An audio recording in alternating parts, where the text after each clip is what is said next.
Alô, alô, minha gente querida, muito boa noite, muito bem-vindos, muita luz para todo mundo. E a nossa mensagem de hoje, de Minutos de Luz de Pastorino, psicografado por Ariston Teles, é Novo Dia. Ao despertar para o novo dia, não esqueça a necessidade da prece.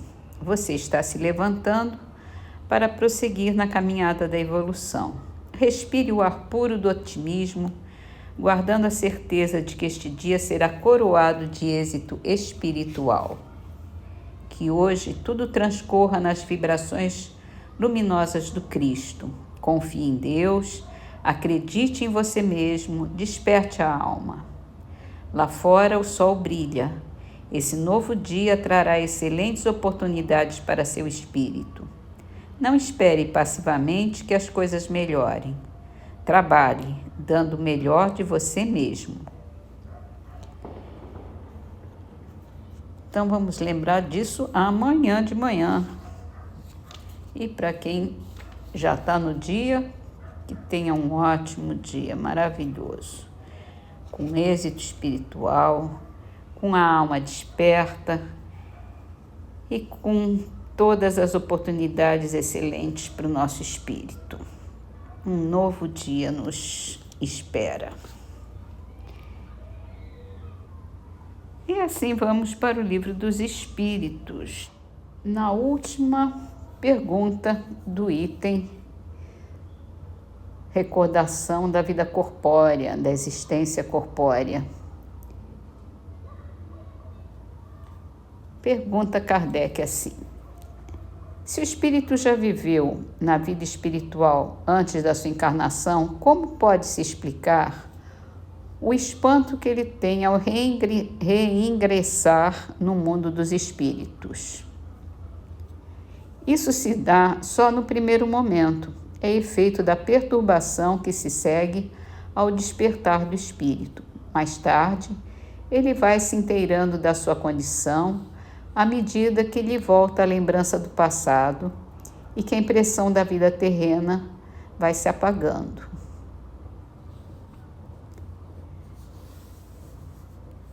Então a gente se lembra mesmo, quando volta à pátria espiritual, vai lembrar do que aconteceu antes de encarnar. Mas isso pode demorar um pouco de tempo. Essa foi a impressão que me deu aqui, que mais tarde, quando à medida que volta a lembrança do passado, que a vida terrena se apaga, a gente vai tomando consciência do tempo espiritual. Muito bem, então vamos para a Gênese não, hoje é dia do Evangelho segundo o Espiritismo. E é uma mensagem longa, no capítulo Não pode se servir a Deus e a Mamon. É uma mensagem de Lacordaire, foi transmitida em Constantina em 1863. Eu vou ler metade hoje e metade amanhã, e a gente termina amanhã. E o título é Desprendimento dos Bens Terrenos. Meus irmãos, meus amigos, venho lhes trazer o meu óbolo, a fim de ajudá-los a avançar desassombradamente pela senda do aperfeiçoamento em que entraram. Nós nos devemos uns aos outros. Somente pela união sincera e fraternal entre os espíritos e os encarnados será possível a regeneração. O amor aos bens terrenos constitui um dos mais fortes óbices ao seu adiantamento moral e espiritual.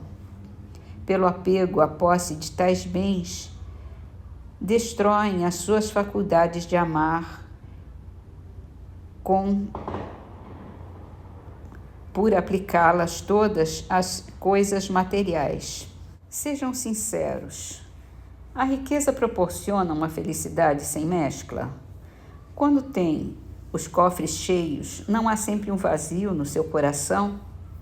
No fundo dessa cesta de flores, não há sempre um réptil oculto?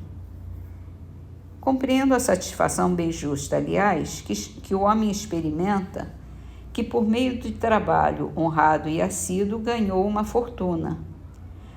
Mas dessa satisfação muito natural e que Deus aprova, há um apego que absorve todos os outros sentimentos e paralisa os impulsos do coração, vai grande distância.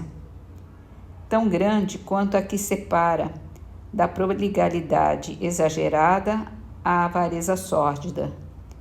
Dois vícios entre os quais Deus colocou a caridade, santa e salutar virtude, que ensina o rico a dar sem ostentação, para que o pobre receba sem baixeza. Quer a fortuna lhe tenha vindo de sua família, quer tenha ganho com o seu trabalho, há uma coisa que não se deve esquecer nunca, é que tudo vem de Deus, tudo retorna a Deus. Nada lhe pertence na terra, nem sequer seu pobre corpo. A morte o despoja dele como de todos os bens materiais. São depositários e não proprietários, não se iludam. Deus os emprestou, tem de restituí-los, e ele empresta sob a condição de que o supérfluo, pelo menos, caiba aos que carecem do necessário. Um de seus amigos lhe empresta certa quantia. Por pouco honesto que seja, faz questão de restituí-la escrupulosamente e lhe fica agradecido. Pois bem, essa é a posição de todo homem rico. Deus é o amigo celestial que lhe emprestou a riqueza, não querendo para si mais do que o amor e o reconhecimento do rico. Exige dele, porém, que a seu turno dê aos pobres, que são, tanto quanto ele, seus filhos. Cobiça ardente e desvairada desperta nos seus corações os bens que Deus lhes confiou. Pensaram que se deixam apegar imoderadamente a uma riqueza perecível e passageira como vocês mesmos, que um dia terão de prestar contas ao Senhor daquilo que veio dele. Esquecem que pela riqueza se revestem do caráter sagrado de ministros da caridade na terra, para serem da aludida riqueza dispensadores inteligentes. Portanto, quando somente em seu proveito usam do que se lhes confiou, que são senão depositários infiéis, que resulta desse esquecimento voluntário de seus deveres? A morte inflexível, inexorável, rasga o véu sob que se ocultavam e lhes força a prestar contas ao amigo que lhe favorecera e que nesse momento enverga diante de vocês a toga de juiz. Em vão, procuram na terra se iludir, colorindo com o nome de virtude o que a mais das vezes não passa de egoísmo. Em vão, chamam economia e previdência ao que apenas é cupidez e avareza, ou generosidade ao que não é senão prodigalidade em proveito próprio. Um pai de família, por exemplo, se abstém de praticar a caridade, economizará, amontoará ouro, ele diz, para deixar aos filhos a maior soma possível de bens e evitar que caiam na miséria. É muito justo e paternal, convenho, e ninguém pode censurar. Mas será sempre esse o único móvel que ele obedece? Não será muitas vezes um compromisso com a sua consciência para justificar aos seus próprios olhos e aos olhos do mundo seu apego pessoal aos bens terrenos? Admitamos, no entanto, que seja o amor paternal o único móvel que o guie. Isso será motivo para esquecer seus irmãos perante Deus? Quando ele já tem o supérfluo, deixará na miséria os filhos por lhes ficar um pouco menos desse supérfluo? Não será antes lhes dar uma lição de egoísmo e endurecer seus corações? Não será estiolar neles o amor ao próximo? Pais e mães trabalham em grande erro se creem que desse modo granjeiam maior afeição de seus filhos. Ensinando-lhes a ser egoísta para com os outros, ensinam-lhes a sê-los para com vocês mesmos.